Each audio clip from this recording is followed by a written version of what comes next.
ಹೇಳಿ ಈ ಕಡೆ ಬಾ ಸ್ವಲ್ಪ ಈ ಕಡೆ ಬಾ ನಾನು ಈ ಕಡೆ ಬಾ ಎಸ್ ಹೇಳಿ ಸರ್. ಸರ್, ಇವತ್ತು ಗ್ಯಾರಂಟಿ ಉತ್ಸವ ಮಾಡ್ತಾ ಇದ್ದಾರೆ. ಎಷ್ಟರ ಮಟ್ಟಿಗೆ ಸಕ್ಸಸ್ ಆಗಿದೆ ಮತ್ತು ಕೆಲವೊಂದು ಆರೋಪಗಳು ಕೂಡ ಬಿಜೆಪಿ ಅವರು ಮಾಡಿದ್ರು. ಏನಂತ?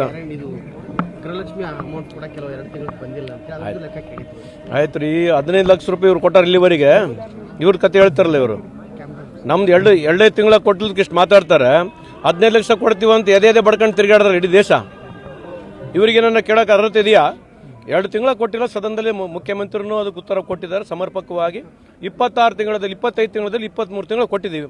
2 ತಿಂಗಳ ಕೊಟ್ಟಿದ್ದಕ್ಕೆ ಇಷ್ಟು ಭಾಳ ಕಾಜಿದೆ ಅವರಿಗೆ. ಈ ಎಲೆಕ್ಷನ್ಗೋಸ್ಕರ ಇವ್ರು ದುಡ್ಡು ಕೊಡ್ತಾ ಇದಾರಲ್ಲ ಬೇರೆ ರಾಜ್ಯಗಳಲ್ಲಿ. ಇವ್ರಿಗೆ ನೈತಿಕತೆ ಇದರ ಬಗ್ಗೆ ಕೇಳಲಿಕ್ಕೆ. 2 ತಿಂಗಳ ಬಗ್ಗೆ ಸಂಪೂರ್ಣವಾಗಿ ಸಮರ್ಪಕವಾಗಿ ಸರ್ಕಾರ ಉತ್ತರ ಕೊಟ್ಟಿದೆ. ಮುಂದೆ ಬರ್ತಕ್ಕಂಥ ದಿನಗಳು ಕೊಡ್ತೀವಿ ಅವರಿಗೆ. ಈಗ ವಿಜಯನಗರದಲ್ಲಿ ಓಂ ಶಕ್ತಿ ದೇವಿ ಉತ್ಸವ ನಡೀತಾ ಇತ್ತು. ಅದರಲ್ಲಿ ಅಣ್ಣೆ ಕೊಂಬಿನ ಜನರು ಕಲ್ಲೆಸ್ತಿದ್ದಾರೆ. ಅಲ್ಲಿ ಯಾರು ಎತ್ತಿದ್ರೆ ಪತ್ತೆ ಹಚ್ಚುತ್ತದಲ್ಲ ಸರ್ಕಾರ. ಈ ರೀತಿಯ ಗಲಾಟೆಗಳು ಭಾಳ ಆಗ್ತಿದೆ ಅಂತ ಹೇಳಿ ಬಿಜೆಪಿ ನಿರಂತರವಾಗಿ ಅಲ್ಲ, ಗಲಾಟೆ ಆಗಿರ್ತಕ್ಕಂಥ ನಿಜ ಇದೆ. ಅದಕ್ಕೆ ಸರ್ಕಾರ ಏನು ಮಾಡ್ಬೇಕು, ಕ್ರಮ ತಗೊಳುತ್ತೆ ಅದಕ್ಕೆ. ಈಗ ಸಂಚನ್ನ ರೂಪಿಸಿದ್ರು ಇವ್ರನ್ನ ಮುಗಿಸೋಕೆ ಅಂತ, ಜನಾರ್ದನ್ ರೆಡ್ಡಿ ಮುಗಿಸೋಕೆ ಬಿಜೆಪಿ ನಿರಂತರವಾಗಿ. ಅದು ಗುರುತಿಲ್ಲ ರೀ. ಸಂಚಿನ ಯಾರು ಮಾಡಿದಾರೆ ಯಾರೆಲ್ಲ ಅದು ಗುರುತಾಗುತ್ತದೆ ಮುಂದೆ ಬರ್ತಕ್ಕಂಥ ದಿನಗಳು. ಖಂಡಿತವಾಗ್ಲೂ ಮುಗಿತು. ರಿಪಬ್ಲಿಕ್ ಅಂತ ಎಲ್ಲಿದೆ ರೀ? ರಿಪಬ್ಲಿಕ್ ಅಂತಕ್ಕಂಥದ್ದು ಇದು ಇನ್ಸಿಡೆಂಟಿಗೆ ರಿಪಬ್ಲಿಕ್ಕಿಗೆ ಭಾಳ ನೀಟಾಗಿ ಅವರು ನೀವು ಕೇಳ್ತಾ ಇದ್ದೀರಿ. ಅವ್ರು ಅದನ್ನ ಮಾತನಾಡ್ತಿದ್ದಾರೆ. ರಿಪಬ್ಲಿಕ್ ರಿಪೋರ್ಟ್ ಕೊಟ್ಟವ್ರು ಯಾರು? ಬಳ್ಳಾರಿ ರಿಪಬ್ಲಿಕ್ ಅಂತ ರಿಪೋರ್ಟ್ ಕೊಟ್ಟವ್ರು ಯಾರು? ಸಂತೋಷ್ ಹೆಗಡೆ ಸಾಹೇಬರು ಕೊಟ್ಟಿರ್ತಕ್ಕಂಥದ್ದು. ಅದ್ರಲ್ಲಿ ಬರ್ದಿದ್ದಾರೆ. ಅದು ಓದ್ಕೊಂಡು ಕೇಳಿ. What you mean by republic ಅನ್ನೋದು ಬರ್ದಿಟ್ಕೊಂಡು ಹೇಳಿ. ಇನ್ಸಿಡೆಂಟ್ ಆಗಿರ್ತಕ್ಕಂಥದ್ದು ನಮ್ಮೆಲ್ಲರದ್ದು ನಾನು ಒಪ್ಕೊಳ್ಳಲ್ಲ. ಅದು ಇನ್ಸಿಡೆಂಟಲ್ಲಿ ಯಾರು ತಪ್ಪಿದೇನಿಲ್ಲ. ಈಗ ಹೇಳಿದ್ರಲ್ಲ ನಮ್ಮ ರೇವಣ್ಣ ಸಾಹೇಬರು, ಅದು ತನಿಖೆ ನಡೀತಾ ಇದೆ. ತನಿಖೆ ಬಂದ್ಮೇಲೆ ಗುರ್ತಾಗುತ್ತೆ. ಗನ್ಗಳನ್ನೆಲ್ಲ ತಗೊಂಡು ಸರ್ ಡೈರೆಕ್ಟ್ ಆಗಿ ಮನೆಗೆ ಶೂಟ್ ಮಾಡುವಂತ ವಿಚಾರ. ಅದೇ ರೀ, ಯಾರೇ ಮಾಡಿದ್ರು ಆ ಥರ ಇನ್ಸಿಡೆಂಟ್ನ ನಾನಂತೂ ಅದನ್ನ ಒಪ್ಪೋದಿಲ್ಲ. ನಮ್ಮ ಸರ್ಕಾರನೂ ಒಪ್ಪೋದಿಲ್ಲ. ಯಾರು ತಪ್ಪಿಸ್ತಿದ್ದಾರೆ ಸತ್ಯ ಶೋಧನೆ ಸಮಿತಿನೂ ನಮ್ಮ ಪಕ್ಷದ ಹೋಗಿದೆ. ಸರ್ಕಾರ ಉನ್ನತ ಮಟ್ಟದ ಒಂದು ತನಿಖೆನೂ ನಡೆಸುತ್ತೆ. ಯಾರು ತಪ್ಪಿದ್ರೆ ಅವ್ರಿಗೆ ಖಂಡಿತವಾಗ್ಲೂ ಕಾನೂನು ಪ್ರಕಾರ ಏನು ಕ್ರಮ ತಗೊಳ್ತೀವಿ. ಈಗ if anybody has spoken that, ಯಾರೇ ಒಬ್ರು ಮಾತಾಡಿದರೆ ಆಕ್ಟ್ ನಾವೇನು ತಂದಿದ್ವಿ, ಆಕ್ಟ್ ಒಳಗಡೆ ಬರ್ತಾ ಇದ್ದಾರೆ ಖಂಡಿತವಾಗ್ಲೂ ಕ್ರಮ ತಗೊಳ್ತೀವಿ. ಆಕ್ಟ್ ಪ್ರಕಾರ ಕ್ರಮ ತಗೊಳ್ತೀವಿ. ಓಕೆ ವಿ ಯಾವ್ದನ್ನ ಓವರ್ಲುಕ್ ಮಾಡಕ್ ಬರೋದಿಲ್ಲ. ನಾವು ಮಾಡಿದ್ರು ಕೂಡ ಅದಕ್ಕೆ ಕೋರ್ಟ್ ಇದೆ, ಕಚೇರಿ ಇದೆ. ನೀವು ಸುಮ್ಮನೆ ಇರ್ತೀರಾ? ಸೊ ಆಕ್ಟ್ ಪ್ರಕಾರ ಯಾರು ತಪ್ಪಿದ್ದಾರೆ ಖಂಡಿತವಾಗ್ಲೂ ಅದು ಕ್ರಮ ತಗೊಳ್ತೀವಿ. ಹೇಳಿ ಈ ಕಡೆ ಬಾ ಸ್ವಲ್ಪ ಈ ಕಡೆ ಬಾ ನಾನು ಈ ಕಡೆ ಬಾ ಎಸ್ ಹೇಳಿ ಸರ್. ಸರ್, ಇವತ್ತು ಗ್ಯಾರಂಟಿ ಉತ್ಸವ ಮಾಡ್ತಾ ಇದ್ದಾರೆ. ಎಷ್ಟರ ಮಟ್ಟಿಗೆ ಸಕ್ಸಸ್ ಆಗಿದೆ ಮತ್ತು ಕೆಲವೊಂದು ಆರೋಪಗಳು ಕೂಡ ಬಿಜೆಪಿ ಅವರು ಮಾಡಿದ್ರು. ಏನಂತ? ಇದು ಗೃಹಲಕ್ಷ್ಮಿ ಅಮೌಂಟ್ ಕೂಡ ಕೆಲವು 2 ತಿಂಗಳು ಬಂದಿಲ್ಲ ಅಂತ ಅದಕ್ಕೆ ಲೆಕ್ಕ ಕೇಳಿದ್ರು. ಆಯ್ತು ರೀ, 15 ಲಕ್ಷ ರೂಪಾಯಿ ಇವ್ರು ಕೊಟ್ಟಾರ ಇಲ್ಲಿವರೆಗೆ. ಇವ್ರ ಕತೆ ಹೇಳ್ತಾರಲ್ಲ ಇವರು. ನಮ್ದು ಎರಡೇ ತಿಂಗಳ ಕೊಟ್ಟಲಿಕ್ಕೆ ಇಷ್ಟು ಮಾತಾಡ್ತಾರೆ.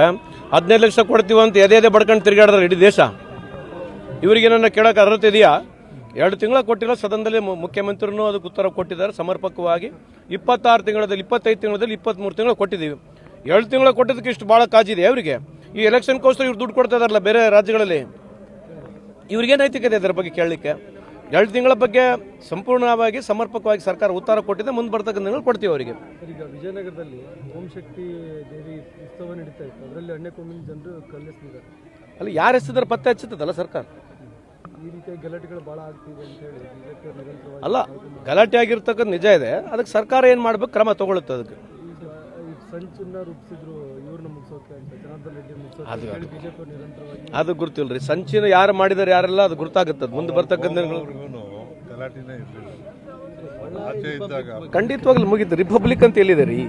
ರಿಪಬ್ಲಿಕ್ ಅಂತಕ್ಕಂಥದ್ದು ಇದು ಇನ್ಸಿಡೆಂಟಿಗೆ ರಿಪಬ್ಲಿಕ್ಕಿಗೆ ಭಾಳ ನೀಟಾಗಿ ಅವರು ನೀವು ಕೇಳ್ತಾ ಇದ್ದೀರಿ. ಅವ್ರು ಅದನ್ನ ಮಾತನಾಡ್ತಿದ್ದಾರೆ. ರಿಪಬ್ಲಿಕ್ ರಿಪೋರ್ಟ್ ಕೊಟ್ಟವ್ರು ಯಾರು? ಬಳ್ಳಾರಿ ರಿಪಬ್ಲಿಕ್ ಅಂತ ರಿಪೋರ್ಟ್ ಕೊಟ್ಟವ್ರು ಯಾರು? ಸಂತೋಷ್ ಹೆಗಡೆ ಸಾಹೇಬರು ಕೊಟ್ಟಿರ್ತಕ್ಕಂಥದ್ದು. ಅದ್ರಲ್ಲಿ ಬರ್ದಿದ್ದಾರೆ. ಅದು ಓದ್ಕೊಂಡು ಕೇಳಿ. What you mean by republic ಅನ್ನೋದು ಬರ್ದಿಟ್ಕೊಂಡು ಹೇಳಿ. ಇನ್ಸಿಡೆಂಟ್ ಆಗಿರ್ತಕ್ಕಂಥದ್ದು ನಮ್ಮೆಲ್ಲರದ್ದು ನಾನು ಒಪ್ಕೊಳ್ಳಲ್ಲ. ಅದು ಇನ್ಸಿಡೆಂಟಲ್ಲಿ ಯಾರು ತಪ್ಪಿದೇನಿಲ್ಲ. ಈಗ ಹೇಳಿದ್ರಲ್ಲ ನಮ್ಮ ರೇವಣ್ಣ ಸಾಹೇಬರು, ಅದು ತನಿಖೆ ನಡೀತಾ ಇದೆ. ತನಿಖೆ ಬಂದ್ಮೇಲೆ ಗುರ್ತಾಗುತ್ತೆ. ಗನ್ಗಳನ್ನೆಲ್ಲ ತಗೊಂಡು ಸರ್ ಡೈರೆಕ್ಟ್ ಆಗಿ ಮನೆಗೆ ಶೂಟ್ ಮಾಡುವಂತ ವಿಚಾರ. ಅದೇ ರೀ, ಯಾರೇ ಮಾಡಿದ್ರು ಆ ಥರ ಇನ್ಸಿಡೆಂಟ್ನ ನಾನಂತೂ ಅದನ್ನ ಒಪ್ಪೋದಿಲ್ಲ. ನಮ್ಮ ಸರ್ಕಾರನೂ ಒಪ್ಪೋದಿಲ್ಲ. ಯಾರು ತಪ್ಪಿಸ್ತಿದ್ದಾರೆ ಸತ್ಯ ಶೋಧನೆ ಸಮಿತಿನೂ ನಮ್ಮ ಪಕ್ಷದ ಹೋಗಿದೆ. ಸರ್ಕಾರ ಉನ್ನತ ಮಟ್ಟದ ಒಂದು ತನಿಖೆನೂ ನಡೆಸುತ್ತೆ. ಯಾರು ತಪ್ಪಿದ್ರೆ ಅವ್ರಿಗೆ ಖಂಡಿತವಾಗ್ಲೂ ಕಾನೂನು ಪ್ರಕಾರ ಏನು ಕ್ರಮ ತಗೊಳ್ತೀವಿ. ಈಗ if anybody has spoken that, ಯಾರೇ ಒಬ್ರು ಮಾತಾಡಿದರೆ ಆಕ್ಟ್ ನಾವೇನು ತಂದಿದ್ವಿ, ಆಕ್ಟ್ ಒಳಗಡೆ ಬರ್ತಾ ಇದ್ದಾರೆ ಖಂಡಿತವಾಗ್ಲೂ ಕ್ರಮ ತಗೊಳ್ತೀವಿ. ಆಕ್ಟ್ ಪ್ರಕಾರ ಕ್ರಮ ತಗೊಳ್ತೀವಿ. ಓಕೆ ವಿ ಯಾವ್ದನ್ನ ಓವರ್ಲುಕ್ ಮಾಡಕ್ ಬರೋದಿಲ್ಲ. ನಾವು ಮಾಡಿದ್ರು ಕೂಡ ಅದಕ್ಕೆ ಕೋರ್ಟ್ ಇದೆ, ಕಚೇರಿ ಇದೆ. ನೀವು ಸುಮ್ಮನೆ ಇರ್ತೀರಾ? ಸೊ ಆಕ್ಟ್ ಪ್ರಕಾರ ಯಾರು ತಪ್ಪಿದ್ದಾರೆ ಖಂಡಿತವಾಗ್ಲೂ ಅದು ಕ್ರಮ ತಗೊಳ್ತೀವಿ.